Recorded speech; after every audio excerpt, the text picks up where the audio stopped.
versículo 8 al 11. Esa es la cita, hermanos, que tenemos para la predicación del día de hoy.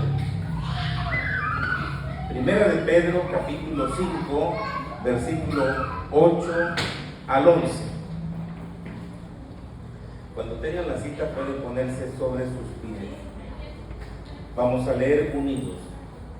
Sed sobrios y velad, porque vuestro adversario, el diablo, como león rugiente, anda alrededor buscando a quien devorar, al cual resistid firmes en la fe, sabiendo que los mismos padecimientos se van cumpliendo en vuestros hermanos en todo el mundo.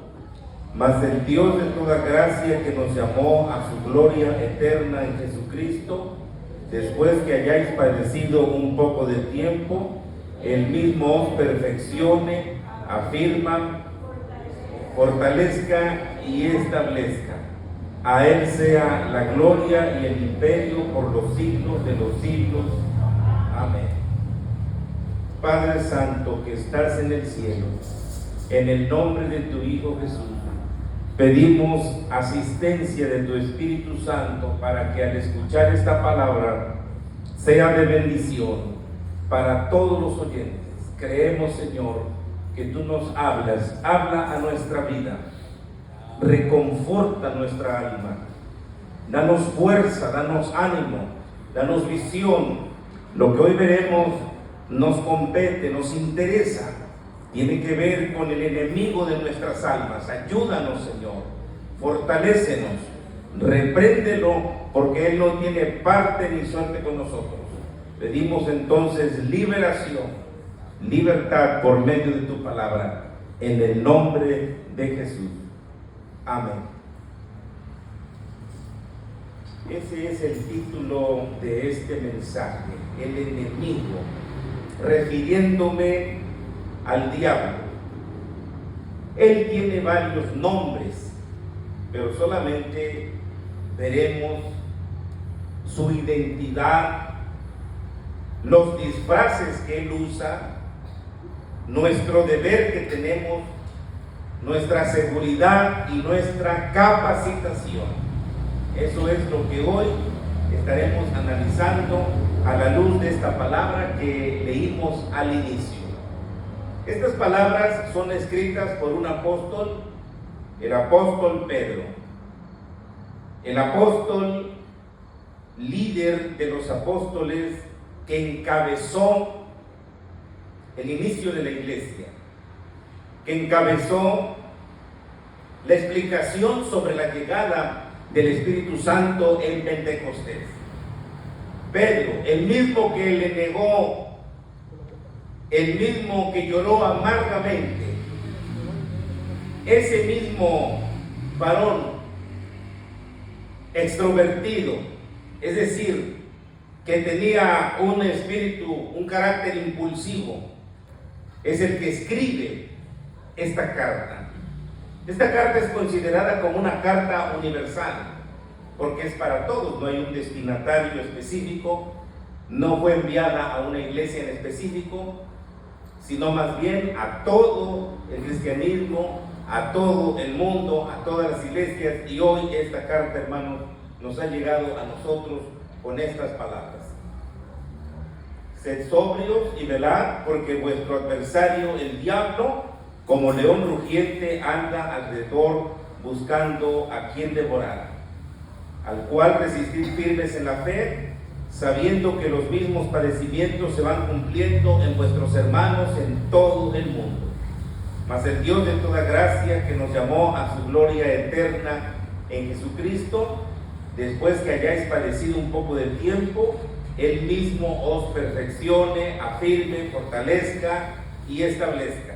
A Él sea la gloria y el imperio por los siglos de los siglos. Amén. Estas palabras son inspiradas por el Espíritu Santo. Pero el verso 6 nos enseña que hay un diablo personal. El diablo es un ser personal. No es imaginación del hombre, no es inventado por la filosofía. El diablo es una persona que piensa, que oye, que habla, que se traslada. Naturalmente que Él es una persona, no es una entidad, no es una fuerza, es algo personal. El diablo siempre estará acechando a ver a quién puede arruinar. Él está observando a ver a quién le puede arruinar la vida. Así que Pedro, al escribir esta carta, el apóstol Pedro se está acordando cómo el diablo lo había vencido para que negara al Señor. Jesús ya le había advertido y le dijo que el diablo lo iba a zarandear porque le había pedido permiso. El diablo le pidió permiso al Señor para zarandear a Pedro y el Señor le permitió. El Señor le dio permiso. Seguro que ahí el Señor oró para que la fe de Pedro no faltara, y así fue. Pero la fe de una persona, hermanos, tiene que ser como una muralla contra las que se van a estrellar esos ataques del diablo, y serán en vano los ataques del diablo. El diablo, como cualquier agresor, acaba por retirarse cuando se le resiste valientemente con el poder de Jesucristo. Pero debe ser con el poder de Jesucristo, no con nuestra fuerza, no con nuestro poder, no con nuestro intelecto, no, con el poder de Jesucristo. Porque usted ve que aquí dice: sométanse al Señor, sométanse al Señor, y entonces el diablo huirá de ustedes, huirá de vosotros. Ciertamente así es. Pero ¿cómo podemos, hermanos, enfrentar los ataques de este enemigo? ¿Cómo también nosotros podemos enfrentar las tentaciones del diablo? Es una interesante pregunta. ¿Cómo? Hay una única manera. Aquí dice: debemos ser sobrios y velar. Esa es la única manera, sobrios y velar. Y me llama la atención el término sobrio. ¿Qué entiende usted por sobrio? Una persona sobria es lo contrario a una persona ebria. Una persona sobria es aquella que está ecuánime. Ser sobrio quiere decir no intoxicarnos ni con drogas, ni con alcohol de ningún tipo. Estar sobrio de mente, estar sobrio también de comportamiento. Ser sobrio significa estar controlado en todas las cosas. Eso significa ser sobrio, estar controlado en todas las cosas.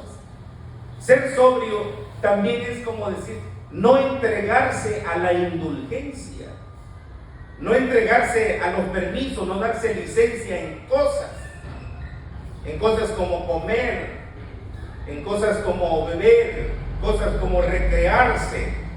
Ser sobrio nos está indicando llevar una vida sólida, una vida consistente. En otras palabras, ser sobrios es llevar una vida controlada, es llevar una vida fuerte y, como lo indica aquí, sobriamente vivir. Y luego dice velar. Martín Lutero decía: estén firmes. Él decía: estén firmes, no estén seguros falsamente, porque hay una seguridad falsa. Permanezcan firmes, escribe Martín Lutero. No se queden echados, no se duerman, sino permanezcan firmes. La vigilancia y la persistencia son necesarias a fin de que conserven la libertad para la cual Cristo los libertó. Aquellos que, según están seguros, están durmiendo, no son capaces de conservar la libertad, pues Satanás odia con vehemencia la luz del Evangelio. Esto es la doctrina de la gracia, de la libertad y de la consolación de la vida. Por ese motivo, donde se ve que surge la gracia, inmediatamente se esfuerza por extinguirla con todos los vientos y las tempestades. Por eso el apóstol amonesta que no se confíen, sino que permanezcan fuertes en la batalla contra Satanás, decía este gran hombre, este reformador Martín Lutero. Él luchó encarnizadamente contra Satanás y Satanás contra él. El diablo es nuestro adversario. Solo para señalar de una forma rápida, la palabra diablo significa calumniador y el término Satanás significa adversario. Pero hay otros nombres, se le conoce a él como el malo. También se le conoce como la serpiente antigua. Eso de la serpiente antigua quiere decir la serpiente anciana, la serpiente que tiene autoridad. Son varios nombres que no los mencionaré porque el tiempo nos apremia, pero por lo menos 16 son 16 nombres los que la Biblia tiene para este enemigo acérrimo de Dios y de todos los seguidores de Dios. Nuestro adversario. Aquí dice vuestro adversario, pero yo pongo en la primera idea de este sermón nuestro adversario, porque son dos términos diferentes. Aquí la Biblia dice vuestro, porque Pedro está hablando, el adversario de ustedes, está diciendo con esa palabra vuestro, el adversario de ustedes, pero también es adversario de Pedro. Y es mejor entonces tomar en cuenta que es adversario de todos. Es mi adversario, es tu adversario, es nuestro enemigo, es enemigo de todos nosotros. Así que puse nuestro adversario. No solo es vuestro, sino que es nuestro. Su identidad. Aquí se nos dice que él es el diablo, pero él utiliza disfraces. Y veremos de acuerdo a la Biblia qué disfraces utiliza Satanás, porque él se disfraza. Él se disfraza, tiene mucha habilidad en disfrazarse. Y tenemos que tener entendimiento, discernimiento. Tenemos que tener ese discernimiento de espíritus para saber en el momento que él se ha disfrazado y se presenta de esa manera. Haga de cuenta que tiene un guardarropa muy extenso. Es un artista de los cambios rápidos de ropajes. Nos asalta muy frecuentemente bajo alguno de estos tres disfraces que cualquier otro. Vamos a ver en su orden bíblico. Primer disfraz. El primer disfraz. La serpiente. Génesis 3:14. Apocalipsis 12:9. Como serpiente es más peligroso que como león rugiente. ¿Por qué es más peligroso como serpiente? Bueno, se le nombra, como ya mencioné, serpiente antigua. Eso nos sugiere que esta serpiente antigua, esta serpiente anciana, hechiza nuestros sentidos. Tiene la capacidad de hechizar nuestros sentidos, pero también de pervertir nuestro juicio o de encantar nuestra imaginación.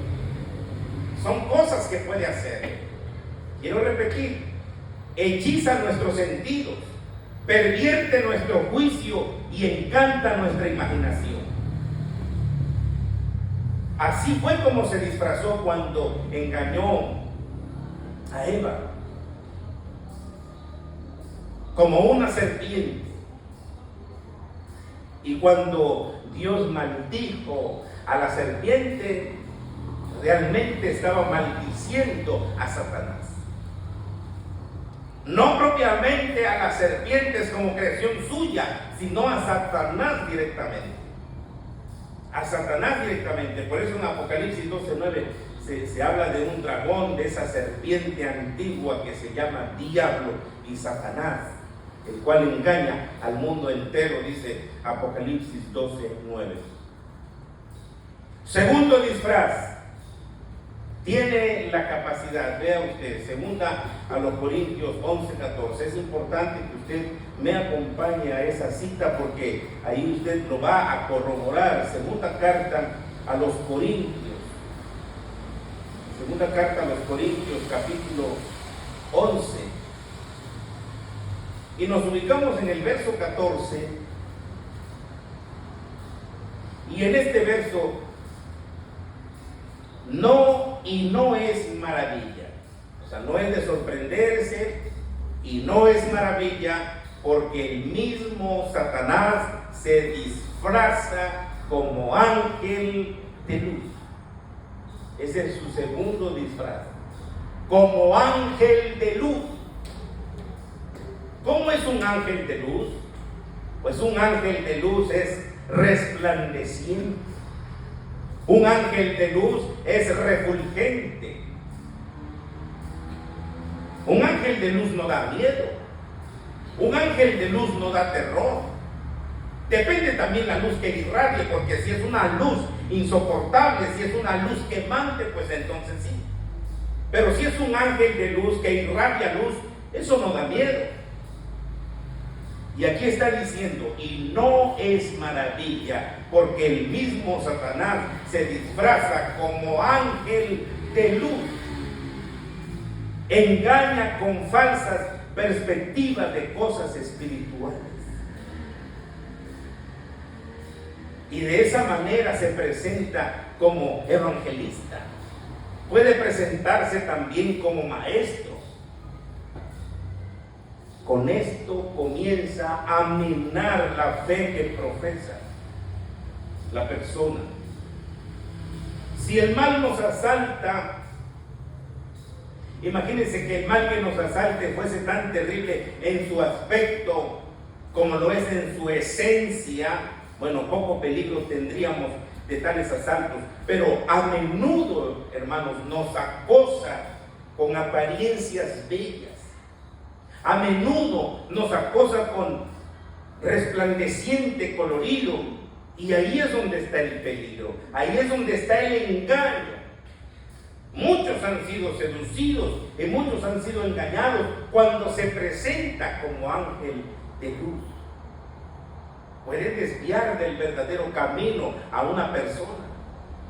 Desde luego a una persona que no está bien doctrinada, a una persona que no está firme, a una persona que no está velando, a una persona que no está concisa, que no está consciente. Si esa persona no está firme, seguro que puede ser engañado. Tercer disfraz, como león rugiente, primera de Pedro 5:8.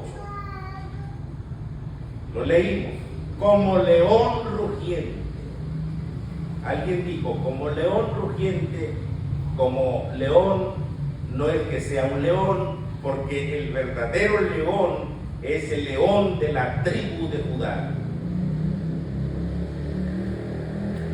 Y paradójicamente, Satanás es representado por una serpiente y Jesucristo también es representado por una serpiente. Satanás es representado como un león y Jesucristo también se representa como león. ¿Cómo es posible? ¿Cómo llegar a entender estas cosas? ¿Cómo comprenderlas? Y no revolver los asuntos, sino decir, bueno, entonces, ¿quién es? ¿Por qué tanto Dios como Satanás son representados por una serpiente y también son representados por un león? Bueno, porque ya lo hemos visto. Cuando Moisés levantó la serpiente de bronce en el desierto, ¿realmente a quién representaba esa serpiente de bronce que fue levantada en una asta? A Cristo.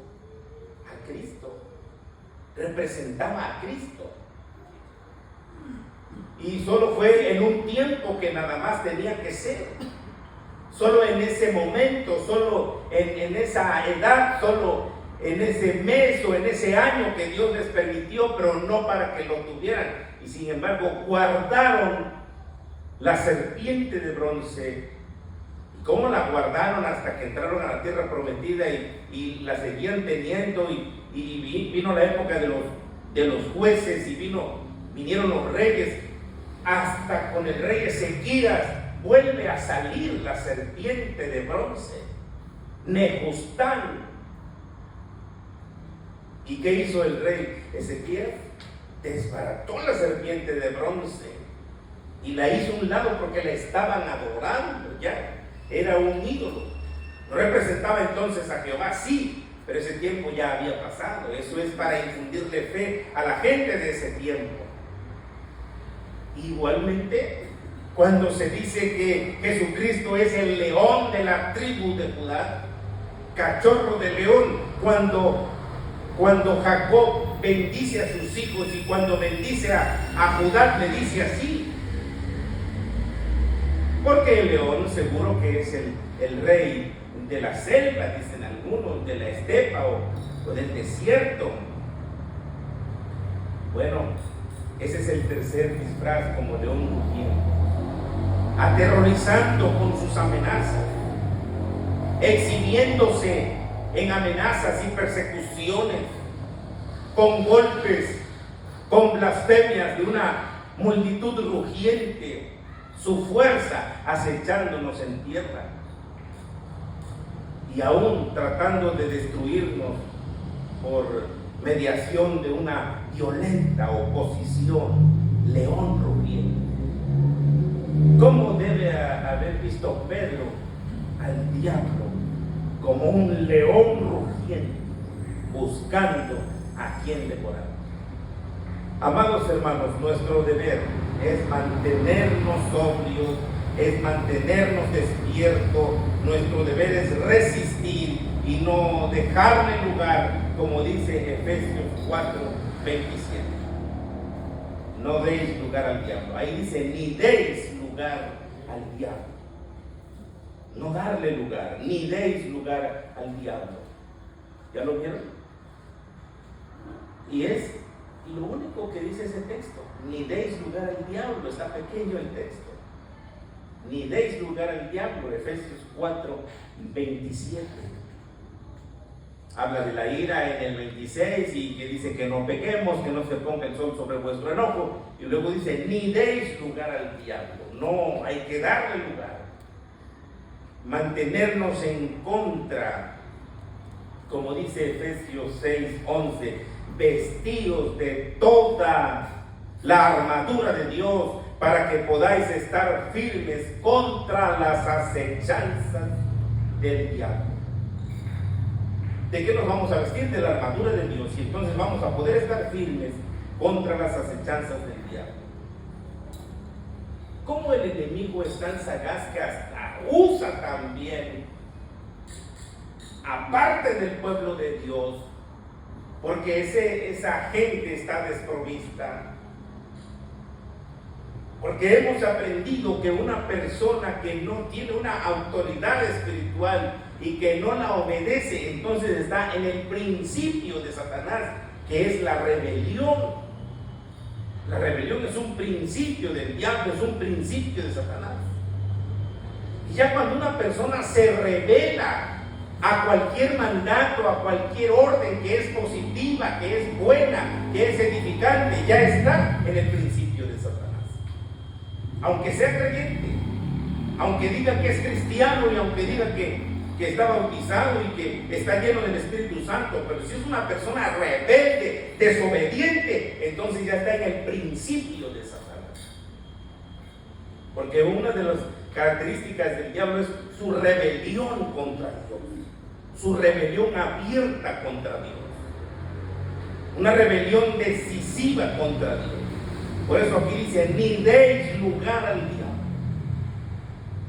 Para eso tenemos que vestirnos de la armadura de Dios, para poder estar firme contra las acechanzas del diablo. El diablo es muy sagaz, hermano, muy sagaz, muy inteligente. Cuando se habla de él ahí en el libro de Ezequiel 28, dice que él es más sabio que Daniel. Así dice, que es más sabio que Daniel. Claro que tiene sus límites, eso lo entendemos por la Sagrada Escritura. Él no es omnisciente como nuestro Dios. Él no puede conocer nuestros pensamientos ni entenderlos. Los descifra, los interpreta. puede interpretar nuestro estado de ánimo, y a raíz de eso es como Él actúa, como Él trabaja. Pero debemos refrenar toda pasión, ejercitar el dominio propio. Y el dominio propio, hermanos, es la capacidad que nos permite controlarnos a nosotros mismos. Pedirle a Dios que podamos controlar nuestras propias emociones, no que las emociones nos controlen a nosotros, porque si no nos pueden sacar la posibilidad de elegir lo que queremos sentir en cada momento de nuestra vida. Nuestra seguridad está en el verso 9, hermanos. ¿Qué dice el verso 9 de Primera de Pedro? Porque estamos en esta cita, Primera de Pedro 5:9, al cual resistid firmes en la fe, sabiendo que los mismos padecimientos se van cumpliendo en vuestros hermanos en todo el mundo. Entonces, nuestro deber es ese. Nuestra seguridad, cuando dice aquí, al cual resistir firmes en la fe. Esa es nuestra seguridad, que estemos firmes en la fe. Mantenernos en el terreno de la fe. Porque si nosotros hemos plantado nuestros pies sobre la fe, ahí debemos mantenernos. Porque se nos provee una firme base. Y recuerde usted que la firme base es Jesucristo. La firme base es el Señor. La firme base, el fundamento principal es el Señor. Y nuestras pruebas serán experiencias comunes, pero debemos mantenernos en el terreno de la fe, no salirnos de la fe. En el camino de la fe. Como dice el himno, yo sigo fiel en el camino de la fe, donde muy pocos han podido caminar. Le pido a Dios que me guarde en su amor. Quiero llegar puro y limpio a su mansión. Luego dice, seguiré a mi Jesús. Eso es estar en el camino de la fe. Por último, hermanos, en el verso 10 y 11 vemos nuestra capacitación. Dice, mas el Dios de toda gracia, que nos llamó a su gloria eterna en Jesucristo, después que hayáis padecido un poco de tiempo, Él mismo os perfeccione. Ahí está nuestra capacitación. Afirme, fortalezca y establezca. Ahí sea la gloria y el imperio por los siglos de los siglos. Mas el Dios de toda gracia. Una pregunta, hermano. ¿Sientes temor al pensar en tu adversario? ¿Sientes miedo? En la teología hay una subdivisión de la angeliología que se llama satanología, y es el estudio completo de Satanás.